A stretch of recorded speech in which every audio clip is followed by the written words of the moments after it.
Hello, job seekers. Melanie here with CGL Recruiting, and I am so excited to be able to introduce you to someone special today. As we all know, our world has changed, and it has made it incredibly difficult for us to approach networking in the way that we used to do it. And so how do you network in this virtual world and actually be able to land a job from it? Well, today we have an expert in this area. And so I'm very excited to introduce you to Marty Latman. And Marty, instead of me trying to do a summary of your amazing background, I would love for you to take a moment and tell everyone about you, your history, and what you've been able to accomplish and get done in regards to networking. Well, thank you, Melanie. It's really a pleasure to speak with you. My background is somewhat unusual. People call me a three-legged stool, in that I have a background in finance, operation, and IT. When in college, my background, my studies were in finance, and then once I left college, I started in what we call public accounting. I worked for, at that time, what they call it, a Big 8 firm. After spending a while with that firm, I ended up going to corporate America. Started with Fortune 50 companies, where I accomplished some really incredible things at that time to help organizations really set their strategy, for the future. But after a while, I felt it was time to really use my skills that I was gaining in the large environment in a smaller group. And so what I did is that I then took my career to start working with small and medium-sized organizations, which was very, very interesting. And to me, it gave me the opportunity to take more of an operational role. And as a result of it, I've been in actually about 21 different industries through the different companies that I have worked with. Some of the ideas I've been working in with internet software, manufacturing and distribution of bedding, curtains, cosmetics. I then have been in the not-for-profit side also. I was the CFO of the New Jersey Symphony Orchestra. From there, I've worked in other manufacturing organizations.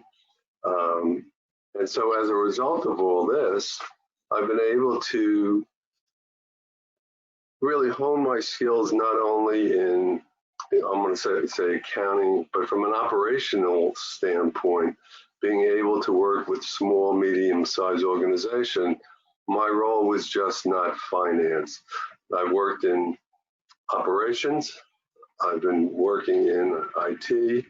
I've been a CFO, a CTO, and a COO. I've had HR report to me. What I love about you, Marty, is you have all that diverse background, right? Both from your profession and your industries and the type of companies that you've worked for. And then you've morphed and taken all of that and moved it towards best-in-class networking. And can you tell us a little bit about everything that you've done on that side? Sure. What happened has been, through the different roles that I had, I've been able to really get to a point to become what they call a people person. I understand the needs of the people on the other side of the desk. And so what happened is, early on in my career, I worked for some incredible people, and I watched them and I saw how they progressed and who they interacted and how they interacted. And as a result of that, I just started doing that naturally. And I started working in different networking groups. One of the companies that I worked for was right by Ground Zero in New York on 9/11. And on that day, which I've always said was not a great day for anyone, I realized at that point that there would be a lot of people who would be in transition. And I just had the need and the feeling I really had to help them. So what I did is that I started expanding my networking group into different types of networking groups. As a result of it, right now, I actually run 3 specific networking groups, and also I participate in about 20 other networking groups. And some of the groups that I had, some are for specific types of professions or skill sets. I have one for the Financial Executive Networking Group, which is a group of financial executives, about 38,000 people throughout the world. I have another group where I take anywhere from an administrative assistant up to a company president. And I've been helping these individuals hone their networking skills to enable them to find new positions and to advance their careers. And from that standpoint, I then developed a coaching business where I help people.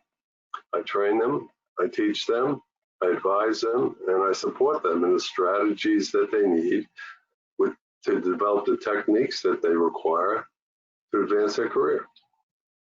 So, it's a huge amount of individuals that are in your networking groups, right? And so the world has changed for everybody, right? And where we used to be doing all these in-person networking events, people are struggling to network in this new virtual world. So what words of wisdom and advice do you have that you have seen be most effective to truly network in this new virtual age until everything truly opens back up?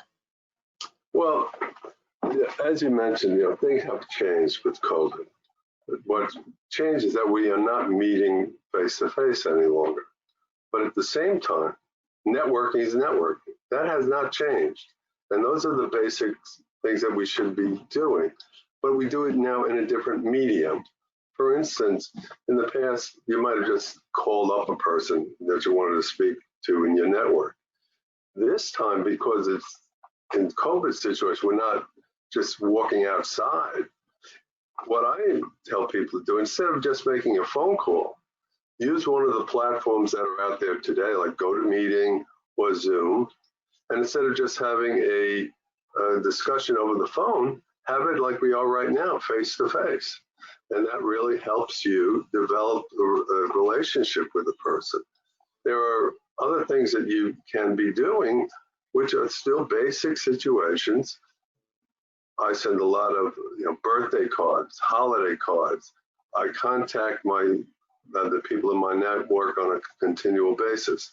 I believe in 3 things mainly, which people know me for, and that's what I consider my ABC, to always be connecting with your network. And that's not only creating new relationships, but also at the same time, remembering to touch base with the people who have been in your network. I have a huge network, and I contact the people in my network at least once a year. And in doing that, I can do it in different means. I write when I see that somebody's advanced their career, I'll send them a congratulatory letter. If there's an article that I come across that I know that they enjoy, that they would like to know about, I would send it to them. And I have the meetings like we are having right now, these discussions. So ABC, always be connected and connecting. And the other thing that I talk about is ABP, to always be positive and prepared. So when you and I met, people do not want to be around negative people. Let's face it. It is so true. And it's so hard as a job seeker to keep that positivity going, right? I mean, we all realize this is not like any other market. But if the second you do those negative emotions, it just bleeds through to every part of your networking, your job search, everything. But one of the things I think that you do masterfully is, I've met a lot of people on this journey that we've been doing over the years to help job seekers. And when you and I first met, we did it like this over a Zoom GoToMeeting call. And when we were having the conversation, you were very clear, not focused in on, what do we do from the business side and what do we do from trying to each help job seekers. It went very personal. And job seekers, I'm actually in Texas and he's in New York. And so we got onto a conversation about even where I grew up. And I can't believe, Marty, you even knew, where the city where I grew up, and we talked about Somers and such. And it was a very authentic conversation. And I think sometimes job seekers struggle to get authentic on these go-to meetings and Zoom calls because they're so intent on finding the job, right? And so intent on, I need this, and here's who I am, and I'm this, and they forget you can still build relationship on a go-to meeting in a Zoom. Very, very true. You know, what the whole thing about networking, it's really relationship building. And the easiest way to start building relationships is to find something in common and to be authentic and to really be compassionate and try to listen as to what the other person's about. It's not about me when I go into it. It's not about me. It's about you. I want to find out a lot of things about you. And that's, you ask the questions and you try to bond and say, what do you have in common that then you can extend the relationship? And that's really what it's about. Asking for a job, that'll come later, okay, if that's the situation. The thing is, if you are in the market and want to connect with someone who you feel is a person who could help you find that position, you have a responsibility. You have a responsibility of finding out information about the individual who you will, contact. It's just like, here, help me. No, let's find out more about you first. I want to know what goes on, what makes you tick. And then what happens? You will always ask me then, how can I help you? And when I ask, and everybody should have an ask, they have to really make the person on the other end a winner. Do not ask for something that the other person may not be able to deliver. When you make a winner, that was brilliant. Say it again. So we're reinforcing it with job seekers because that is so key. Well, what you have to do, you have to make everybody a winner. And in doing that, you have to be precise as to what you ask. And you want to make an ask that the person can accomplish. In all likelihood, if I'm just meeting a person for the first time, in all likelihood, they will not have a job. I'm going to take my 6 degrees of Kevin Bacon, so to speak. It's not going to happen right away. It's going to be someone later on in the chain. So I want to ask you something that you could do for me. So I could, based upon my research, I could see different people who you are connected with, and then I could ask you, Melanie, I see that, people in your network, they are really involved in the IT space. And I'm interested right now to find out more information about blockchain. Would you know of anyone in your network who you could possibly connect me to, who could give me further information about blockchain? That's the approach. It becomes very simple. It's much easier, right? I mean, if you're trying to ask them for something that, like you say, is outside of their realm of be able to give you at that point in time, it sours the whole networking because it makes it uncomfortable. People want to help you. If they had jobs and could say, yes, everybody's employed, I really believe they would do it, but it's outside of their power at that instant, and then it becomes awkward and makes the whole networking situation difficult. Well, what you say is very true. By and large, most people want to help other people.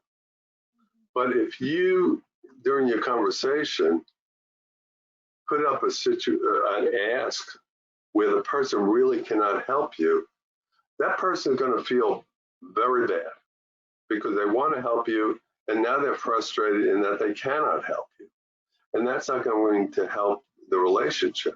And at the same time, you will lose too, because that person will not be able to connect you to that position you want. So ask for something that the person can do. Okay. So that person will feel real good by helping you, and you will be feeling good because you've been able to further on your search and connect to the people that will get you closer.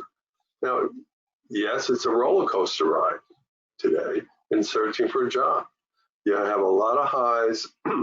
They can be very frustrating. You could go for 8 interviews with with one company, and then on the 8th one, they say, well, sorry, we found somebody else. Look, I have a philosophy, and when people hear it, sometimes they look at me like my head's turned around. But what I say is that when I receive a no, I'm pretty happy about it. Tell them why. Why? Well, look, the reason statistically, for every no that I receive, I'm getting closer to that yes. And it only takes one yes. That's all it does. So every time I get the no, I'm getting closer to the yes. I'm disappointed, right? But what I do is that I accept it. I let the company know, listen, I understand, you've selected one person, okay? I'm somewhat disappointed. I'd still like to work for your company. Would it be okay for me to contact you, let's say in 3 months, to just check in because I really like your organization and maybe you'll have another position for me? And then what I do is I'll turn the page and say, okay, I have an in to follow up later on. And now let me concentrate and focus on where I'm going next. I think when they hear that no, job seekers automatically take it as you did something wrong or you're not worthy. And that's not the case. What it could be is they had 2 really amazing candidates and they couldn't offer you both at this point in time. And, there's a million reasons why that other person could have edged you out, but it doesn't mean that they won't reach back out to you in a week, in a month, in 2 months and say, hey, we have another role. Are you interested? So no is not always a negative connotation that you did something wrong or that you're not worthy. It just means you weren't the final one. But be happy you got that far. You were called for an interview. You were called to come in and meet with somebody. You were strong enough of a person to be considered, and you should celebrate that success as hard as it is still to get that no. Yeah, as you say, look for the good things that happened. You met with these people, you found out more information about the company, you have developed a relationship. And where a lot of people fail is that once they get the no, they will drop it. Now, a lot of companies have what I'll call the 90-day probation period, where they will evaluate people who they hire for a 90-day period and they'll see what happens. Well, if you call back, okay, it can be that that person isn't working out. And then you might have another opportunity for that position that you were looking for. And you're reconnecting. Even if that is not the case, as you mentioned, the company might have another position down the road that may be more appropriate for you. And they know that you have an interest in the company. And then they'll reach out to bring you in. A lot of the times, as I've said, when the candidates I welcome the competition. I really do. Because what happens is that, people get hired, yes, for technical, their abilities, okay, their skill set. But the real, tipping point in the hiring process, in my opinion, is what I call the likability factor. If people like you, they will hire you, generally. So if you have 2 candidates, let's say, for instance, and in the 2 candidates, I'll say the job spec has 10 skills that they want. If one candidate has more than the 10, let's say has 12, and you only have 7 or 8, but the people who you would be working with like you a lot more than the person over here, even though this person meets all the the specs that they want, you will get hired. Right. Because people want to work with people they like. And if they're going to spend 8 to 10 to 12 hours with you a day, they want to work with someone they like. If it was just about the skills, then there'd be no people involved in it, right? Because then you could have a computer just evaluate, and artificial intelligence evaluate, this one has more skills than this one. You have to work through all of these systems and all these applicant tracking things to get past it, but it's the person that hires you. It's the person that makes sure you're a match, not just on those, hard skills, but on the competencies and how you interface with the culture of the organization. So I completely agree with you. It's that personal thing that will get you the job. The skills just gets you in to get to the interview part. Well, that's very true. Now, from my standpoint, and yes, we talk about the ATS system, which a lot of companies have been using. My whole point is that it's really, if you network and develop your relationships, use that to get into the organizations and avoid going into the ATS system. Start meeting with the other people who you would be interacting with. So, companies require you to put your resume when they're hiring to go through the ATS system, but they don't necessarily say when it has to go through the ATS system. So therefore, if you are interviewing with a bunch of people, there is a very good chance that you'll be the candidate they want. They're ready to hire you, and going through the ATS system becomes a formality. That's not, it doesn't rule you out at that time because they've already made the decision on you. Instead of going through the ATS system right now, and all of a sudden you're eliminated. I had a situation, a friend of mine, he had a client that he was coaching, and the client told him he wanted to apply for this position. My friend helped him on his paperwork. They submitted it to the company, and within 10 minutes, they got a rejection from the ATS system. And my friend looked at it and said, this kid, my client was perfect for the position. So my friend looked at his Rolodex and found that he had previous clients who worked at this company, contacted his previous client, told him about the candidate, told him what happened. And his previous client said, let me have the resume because I still know people there. Brought it into the hiring manager. The hiring manager said, where has this person been? This person is perfect for the position. She brought him in, they hired him, and then they said, you have to go through the ATS system. And he says, well, I did that to start and I was rejected. And then they'll look back, the ATS system wasn't really focusing on what they wanted. So The best way to get a job always has been, always will be through someone you know, right? Exactly. It's never going to change off of that. Marty, thank you for taking some of your time to spend with me here today to help job seekers. I would recommend job seekers, look up Marty. I know that you're on LinkedIn and such. He does great tips for you on your networking skills that can really help.